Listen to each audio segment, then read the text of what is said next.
सेकंडज अवयव और सेकंडज अवयव के गुणधर्मों की बात कर चुके हैं। आज हम बात करेंगे अवयव के व्युत्क्रम अथवा प्रतिलोम अवयव की। आज का हमारा टॉपिक रहेगा अवयव का व्युत्क्रम अथवा प्रतिलोम अवयव। इसके लिए हम कहते हैं कि यदि कोई वर्ग अवयव ए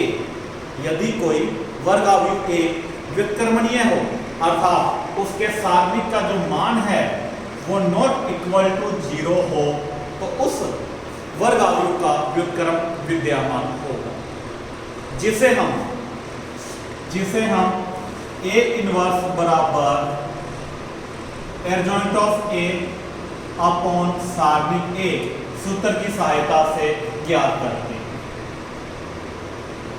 किसी भी वर्ग अवयव का व्युत्क्रमणीय अवयव अर्थात प्रतिलोम अवयव ज्ञात करने के लिए जरूरी है कि वो अवयव क्या होना चाहिए, व्युत्क्रमणीय होना चाहिए।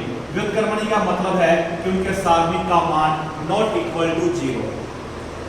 यदि किसी वर्ग अवयव के सारणिक का मान 0 के बराबर होता है तो वह अवयव अव्युत्क्रमणीय होता है, उसका व्युत्क्रम विद्यमान नहीं होता। तो सबसे पहला काम हमें क्या करना होगा कि जो हमें वर्ग अवयव दिया जाएगा हम उसके सारणिक का मान निकालेंगे, जो कि नॉट इक्वल टू 0 के बराबर आएगा, तो हम कहेंगे उस अवयव का व्युत्क्रम विद्यमान है, अर्थात वह अवयव प्रतिलोमी अवयव है।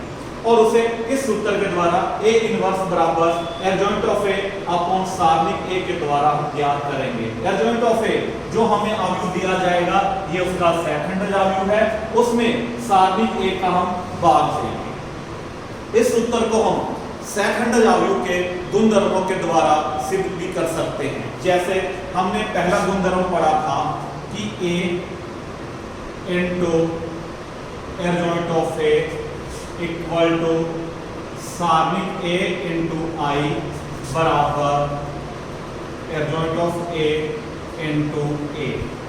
सेकंड अवयव का पहला गुणधर्म हमने पढ़ा था कि A into adjoint of A बराबर सारणिक A इंटू I बराबर adjoint of A into A।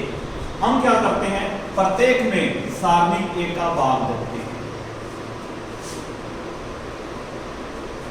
हमने प्रत्येक में सारणिक A का भाग दे दिया है, क्योंकि हम जानते हैं सारणिक A का जो मान है वो नॉट इक्वल टू 0 है। क्योंकि अवयव जो है वो व्युत्क्रमणीय होगा तो ही उसका व्युत्क्रम निकाल पाएंगे। तो यहाँ पे सारणिक A का जो मान है वो नॉट इक्वल टू 0 है, तो मैंने प्रत्येक में सारणिक A का भाग दे दिया है।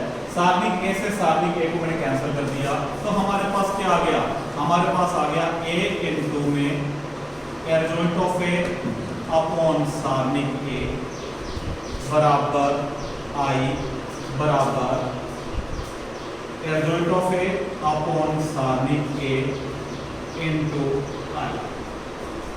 तीसरे चैप्टर अवयव में हमने पढ़ा था कि यदि किन्हीं दो अवयवों का गुणन इकाई अवयव के बराबर होता है तो वो दोनों अवयव एक दूसरे के व्युत्क्रम या प्रतिलोमी होते हैं। सपोज हमारे पास कोई दो अवयव है A और B, ये दोनों अवयव इस प्रकार से हैं कि इनका गुणन संभव है। तो A इंटू B बराबर I बराबर B इंटू A।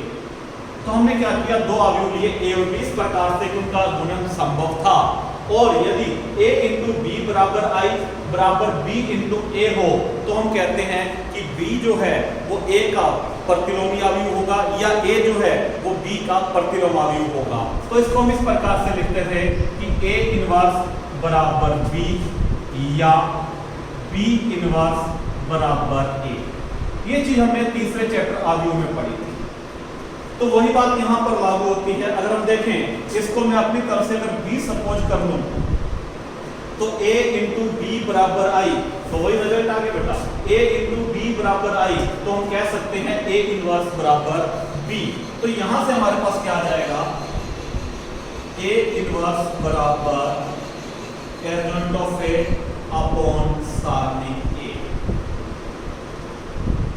यही बात मैंने आपको पहले बताई थी कि जो हमें अवयव दिया जाएगा यदि हमें उसका व्युत्क्रम अवयव ज्ञात करना है तो इस सूत्र का सहारा लेते हैं A इनवर्स बराबर एडजॉइंट ऑफ A अपॉन सारणिक। यहाँ पर जो A इनवर्स मैंने लिखा है, A के ऊपर मैंने -1 लगाया है, ये घात नहीं है, ये केवल प्रतिलोम को दर्शाने का चिन्ह मात्र है।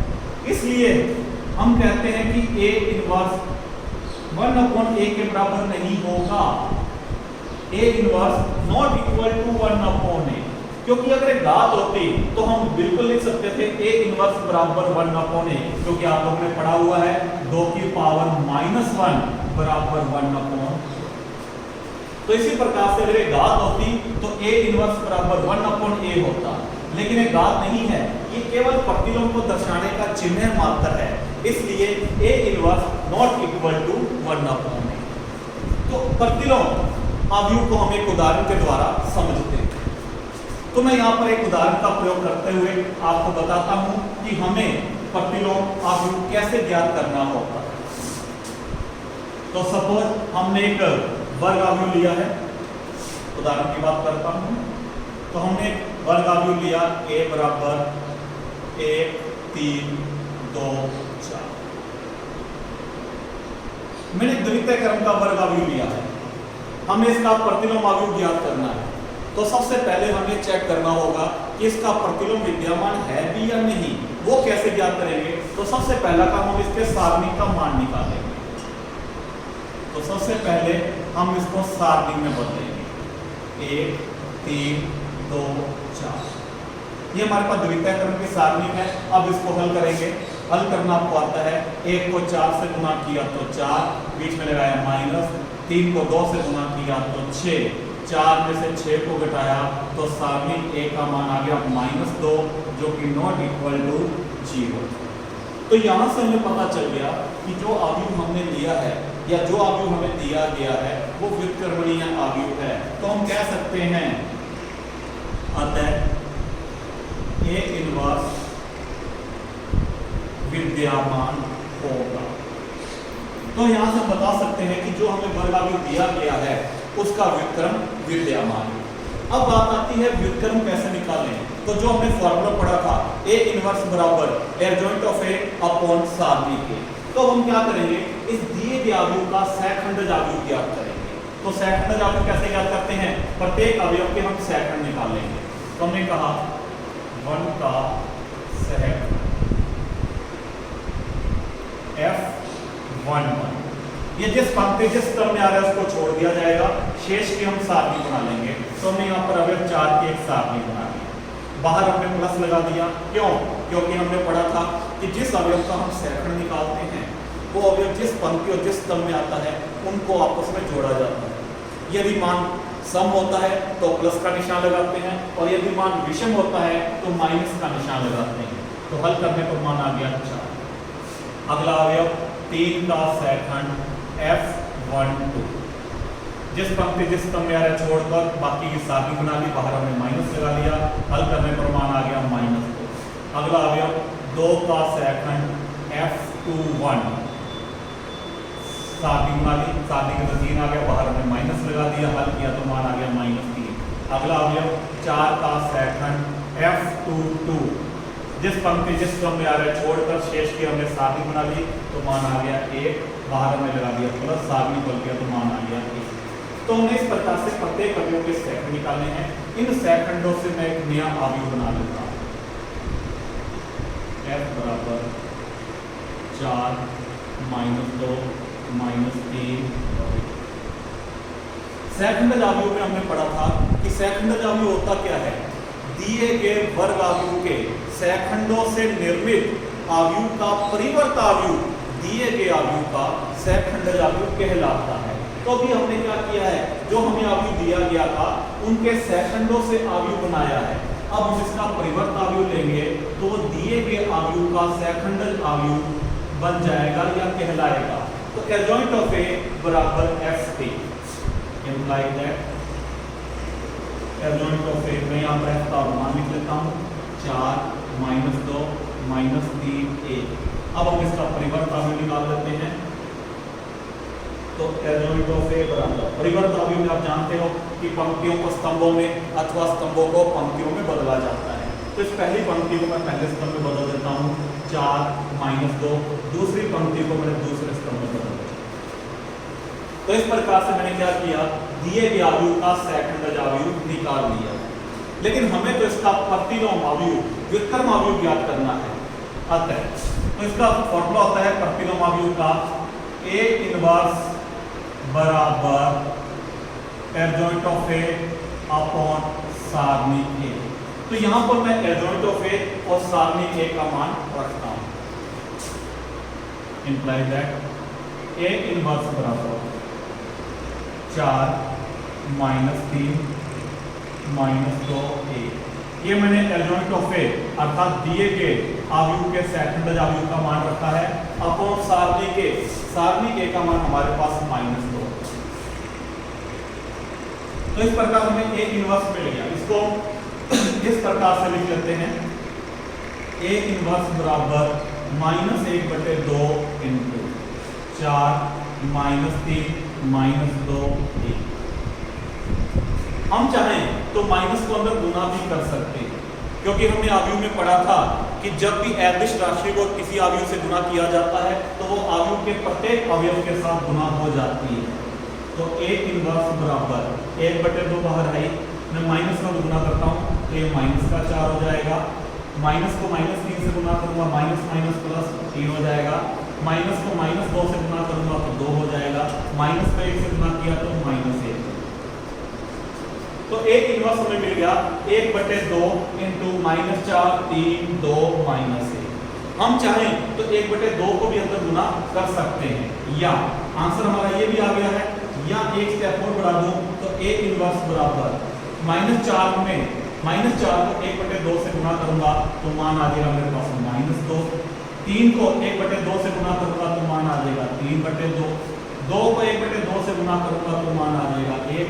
-1 को 1/2 से गुना करूंगा तो मान आ जाएगा -1/2। तो इस प्रकार से कोई भी अगर हमें अवयव दिया गया है उसका प्रतिलोम अवयव हमसे पूछा जाता है तो हम ज्ञात कर सकते हैं। रिपीट करता हूं, तो आपको करना क्या होगा, जो भी हमें वर्ग अवयव दिया गया है सबसे पहले हम ये चेक करेंगे कि वो व्युत्क्रमणीय है या नहीं। तो सबसे पहले उसको सारणी में बदलेंगे, सारणी में बदलकर उसका मान निकालेंगे।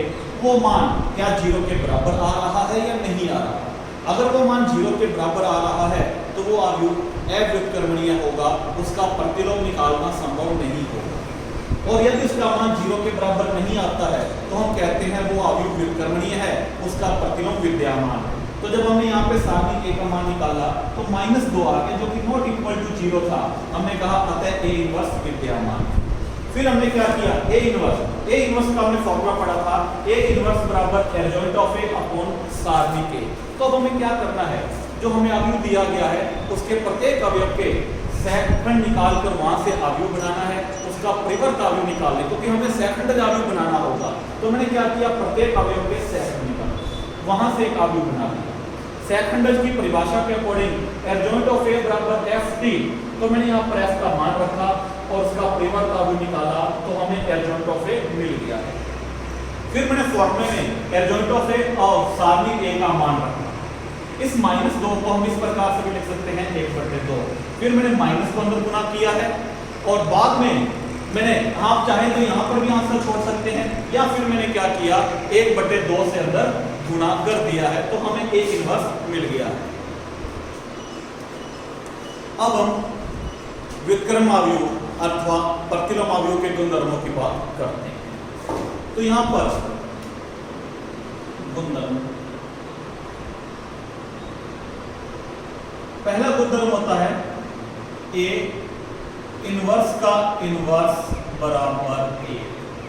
अर्थात कोई आपको वर्ग अवयव दिया गया है, आप उसका प्रतिलोम अवयव ज्ञात करते हैं और फिर उसका प्रतिलोम अवयव ज्ञात करते हैं तो वो जो मान आएगा वो दिए गए वर्ग अवयव के बराबर होगा। दूसरा गुणधर्म हमारे पास है A इनवर्स का होल T बराबर AT का होल इनवर्स। अर्थात किसी वर्ग अवयव का प्रतिलोम अवयव ज्ञात करने के बाद उसका परिवर्त अवयव निकाला जाए, या किसी वर्ग अवयव का परिवर्त अवयव निकाल कर उसका प्रतिलोम अवयव ज्ञात किया जाए तो दोनों मान बराबर आएंगे। तीसरा गुणधर्म हमारे पास है A इंटू A इनवर्स बराबर I बराबर A इनवर्स इंटू A।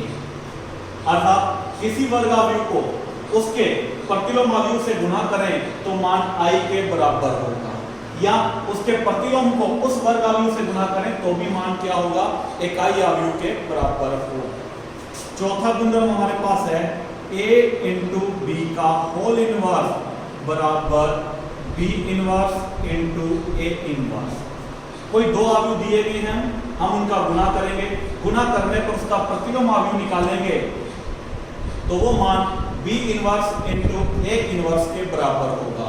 इसको हम इस प्रकार से समझ लेते हैं कि जब भी दो अवयव का प्रतिलोम हमें ज्ञात करना होता है तो उन दोनों अवयव की जगह आपस में बदल जाती है और दोनों पर इनवर्स लग जाता है।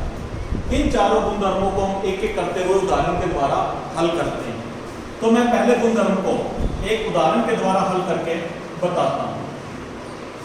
तो हम एक उदाहरण, पहले गुणधर्म की बात कर रहा हूं। हमें सिद्ध करना है a इनवर्स का इनवर्स बराबर a। तो उदाहरण के अकॉर्डिंग तो मैं अपनी तरफ से एक अवयव लेकर चलता हूं a बराबर, मैंने कहा 1 2 3 4। मैंने अपनी तरफ से एक उदाहरण लिख लिया है a बराबर 1 2 3 4, जो कि हमारे पास एक वर्ग अवयव।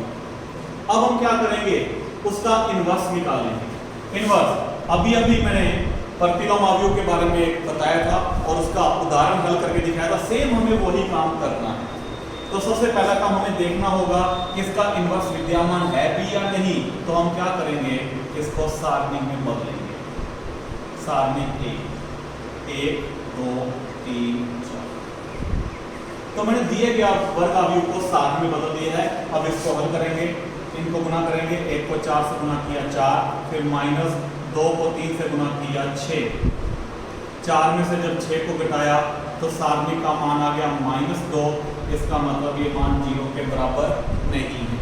तो हम कह सकते हैं अतः a इनवर्स विद्यमान, a इनवर्स विद्यमान। अब हमें इनवर्स निकालना है।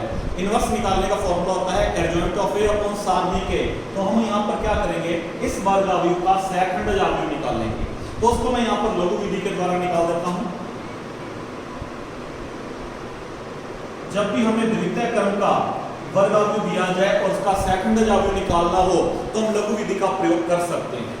लघु विधि में हम क्या करते हैं कि मुख्य विकर्ण के अवयव को आपस में इंटरचेंज करते हैं। तो ये मुख्य विकर्ण के अवयव है 1 और 4, मैं इनकी आपस में जगह बदल दूंगा। तो 1 के स्थान पर मैंने 4 लिख लिया और 4 के स्थान पर मैंने 1 लिख लिया। और जो पश्य विकर्ण होते हैं उनके केवल चिन्ह बदले जाते हैं। तो 2 माइनस का हो जाएगा और 3 माइनस का हो जाएगा। तो यहाँ पे मैं लिख लेता हूँ -2 और यहाँ पर मैं लिख लेता हूँ -2। तो इस प्रकार से हम सीधा किसी दिए गए वर्ग अवयव का सेकंड अवयव निकाल सकते हैं। तो हमने अवयव a का सेकंड अवयव निकाल लिया है। अब हम इनवर्स निकालते हैं। तो इनवर्स के लिए हमने पढ़ा था अतः a इनवर्स बराबर एडजॉइंट ऑफ a अपॉन सारणी। तो यहाँ पे मैं सेकंड अवयव और सारणी a का मान रखता हूं। a इनवर्स बराबर 4 -2 -3 1। इसमें मैं सारणी a का मान का भाग देता हूँ। 2 का मैं भाग दे दिया है। इसको हम इस प्रकार से भी लिख सकते हैं -1/2 इनटू सारणी 4 -2 -3 1। मैं यहाँ पर -1/2 को अंदर गुना कर सकता हूँ क्योंकि हमें इस a इनवर्स का फिर इनवर्स निकालना है। a इनवर्स बराबर, तो -1/2 को अंदर गुना कर रहा हूँ। 4 को जब -1/2 से गुना करेंगे तो -2, -2 को -1/2 से गुना करेंगे तो 1 आ जाएगा। -3 को -1/2 से गुना करेंगे तो 3/2 आ जाएगा। और 1 को -1/2 से गुना करेंगे तो मान -1/2 आ जाएगा। इसको मैंने दे दिया समीकरण नंबर। तो मैंने क्या किया, जो हमें वर्ग अवयव दिया गया था मैंने उसका व्युत्क्रमणीय अवयव निकाला, व्युत्क्रम अवयव ज्ञात किया। अब हमें गुणधर्म के अकॉर्डिंग इसका पुण्य क्या निकालना है, इनवर्स निकालना है। तो हम क्या करेंगे, दोबारा ये देखेंगे कि जो हमने व्युत्क्रम अवयव बनाया है व्युत्क्रमणीय है या नहीं, इनवर्स विद्यमान है या नहीं। अब हम ए इनवर्स को सारणी में बदलेंगे। नाउ ए इनवर्स का सारणी -2 1 3/2 -1/2। तो हमने क्या किया, ए इनवर्स को साथ में बदल दिया। अब इसको हल करेंगे। हल करने का तरीका वही है, -2 को -1/2 से गुना करेंगे। तो जब -2 को -1/2 से गुना करेंगे तो मान 1 आएगा। बीच में मैंने लगा दिया -1 को 3/2 से गुना किया तो मान आ गया 3/2। तो 1 में से 3/2 को घटाना है मुझे, तो मैंने क्या किया, यहाँ पर एलसीएम ले लिया। एलसीएम आ गया 2। 1 को 2 से गुना किया 2, -2 में 2 का भाग दिया 1, 1 को 3 से गुना किया 3, तो 2 में से 3 को घटाऊंगा तो -1/2। तो ए इनवर्स के सारणी का मान मेरे पास आ गया -1/2, जो कि नॉट इक्वल टू 0। तो हम कह सकते हैं अतः ए इनवर्स का इनवर्स विद्यमान। तो हमने ये पता लगा लिया है कि जो हमने व्युत्क्रम अवयव निकाला था उसका भी व्युत्क्रम विद्यमान है। अब हम इसका व्युत्क्रम निकालने के लिए ए इनवर्स का सेकंड अवयव निकाल लेंगे। वो भी मैं यहां पर लघु विधि के द्वारा निकाल लेता हूं। तो ergonomic of A inverse, A inverse का मैं सेकंड अवयव निकाल रहा हूं। लघु विधि वही है कि मुख्य विकर्ण के अवयवों को आपस में इंटरचेंज कर दीजिए और पश्च विकर्ण के अवयवों के केवल चिन्ह बदल दीजिए। तो -2 और -1/2 की जब मैं जगह बदलूंगा तो यहां पर आ जाएगा -1/2, इस 1 के स्थान पर आ जाएगा -1, 3/2 के स्थान पर आ जाएगा -3/2 और इस -1/2 के स्थान पर आ जाएगा -1। क्या किया मैंने, ए इनवर्स का सेकंड अवयव निकालना था तो मुख्य विकर्ण के अवयवों को आपस में इंटरचेंज कर दिया और पश्च विकर्ण के केवल मैंने चिन्ह बदले। तो इस प्रकार से एर्गोनॉमिक ऑफ ए इनवर्स मुझे मिल गया है। अतः अब हमें इनवर्स निकालना है। ए इनवर्स का इनवर्स वही फॉर्मूला यूज करेंगे, ergonomic of A inverse upon A inverse का सारणी। तो मैं एर्गोनॉमिक ऑफ ए इनवर्स का मान रखता हूं -1/2, -1, -3/2 और -2। इसमें मैं ए इनवर्स के सारणी यानी कि -1/2 का भाग दे देता हूं -1/2। ये -1/2 जब ऊपर जाएगा तो आप जानते हैं -2 में बदल जाएगा। -2 इंटू वही सारणी -1/2, -1, -3/2 और -2 एडिश वैल्यू है। तो अवयव गुणन के अकॉर्डिंग हम क्या कर सकते हैं, इस -2 को अंदर गुना कर देंगे। ये गुना जो है वो प्रत्येक अवयव के साथ हो जाएगा। ए इनवर्स का इनवर्स बराबर -2 को -1/2 से गुना करूंगा तो मान प्राप्त होगा मुझे 1, -2 को -1 से गुना करूंगा तो मान आएगा 2, -2 को -3/2 से गुना किया तो मान आ गया 3, -2 को -2 से गुना किया तो मान आ गया 4। इसको मैं दे देता हूं समीकरण नंबर 3।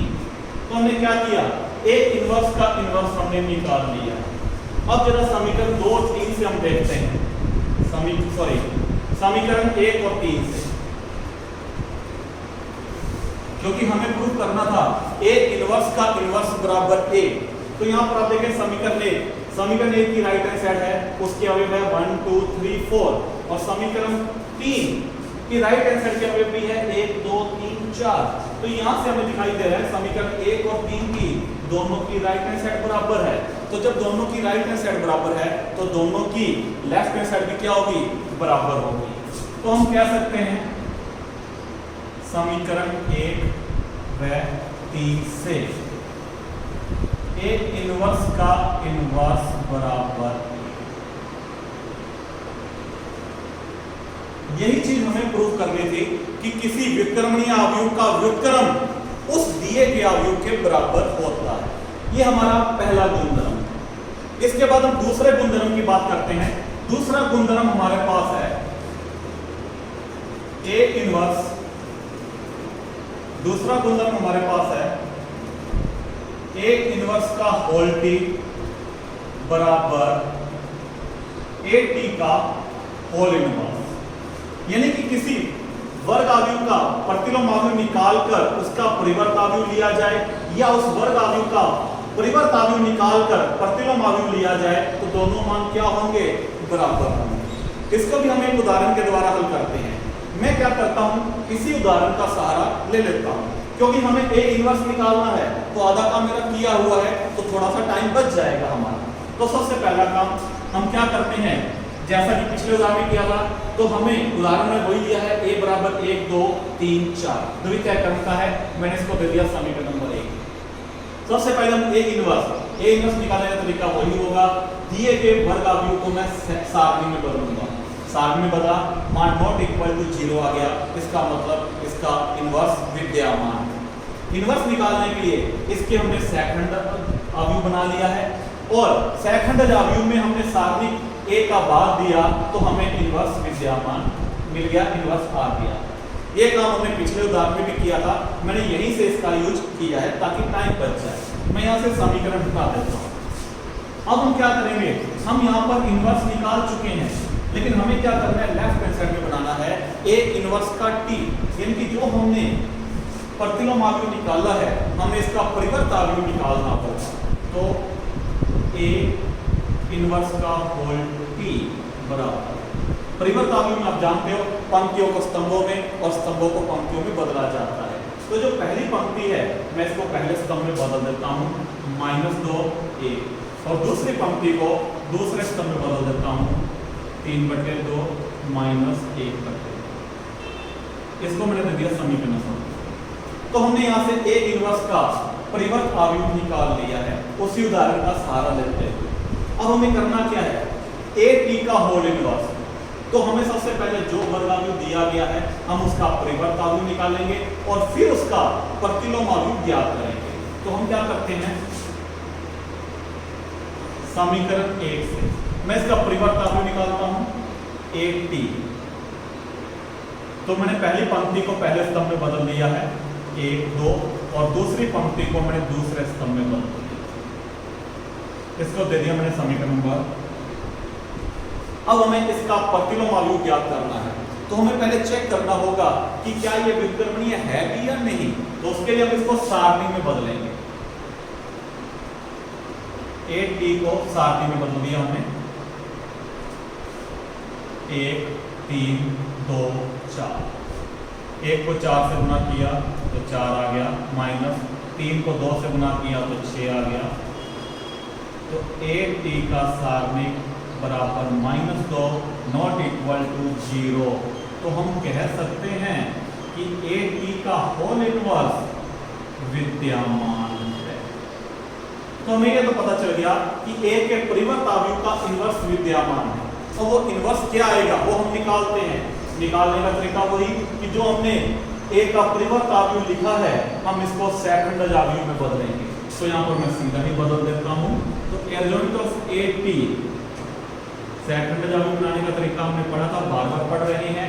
मुख्य विकल्प के अवयवों को आपस में इंटरचेंज कर दीजिए और पश्चिम विकल्प के अवयवों पर चिन्ह बदल दीजिए। तो 1 और 4 की जगह बदल जाएगी, 3 और 2 के चिन्ह बदल जाएंगे। तो आ जाएगा 4 -3 -2 1।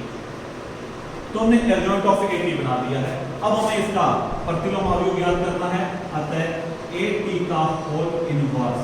तो उसके लिए फॉर्मूला यूज करेंगे adjoint of AT upon AT का सारणिक। तो मैं एडजॉइंट ऑफ AT का मान रखता हूं 4 -3 -2 1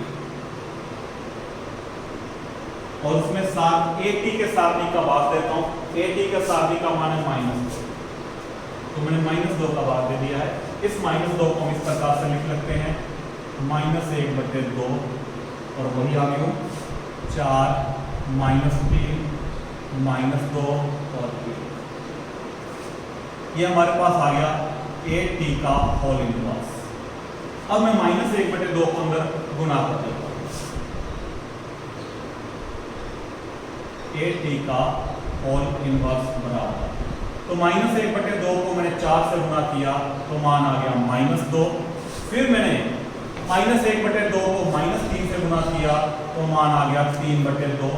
-1/2 को -2 से गुना करेंगे तो मान आ जाएगा 1, -1/2 को 1 से गुना किया तो मान आ गया -1/2, और इसको मैंने समीकरण नंबर दे दी 4।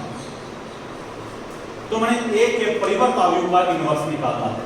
अब जरा समीकरण 2 और समीकरण 4 से हम देखते हैं, इन दोनों से हमें क्या पता चल रहा है कि दोनों की ही राइट हैंड साइड बराबर है। आप देख सकते हो दोनों का पहला अवयव -2, दूसरा अवयव 3/2, दूसरी पंक्ति पहले स्तंभ का अवयव दोनों का 1 आ रहा है और दूसरा अवयव -1/2 आ रहा है।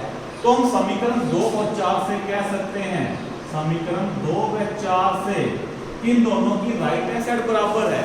तो जब दोनों की राइट हैंड साइड बराबर है तो दोनों की लेफ्ट हैंड साइड क्या होगी, बराबर होगी। तो यहाँ पर समीकरण नंबर 2 की लेफ्ट हैंड साइड है a इनवर्स का होल t, और यहाँ पर समीकरण नंबर 4 की लेफ्ट हैंड साइड है a t का होल इनवर्स।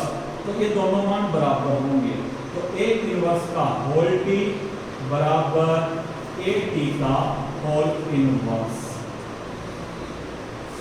यही हमारा दूसरा गुणधर्म था।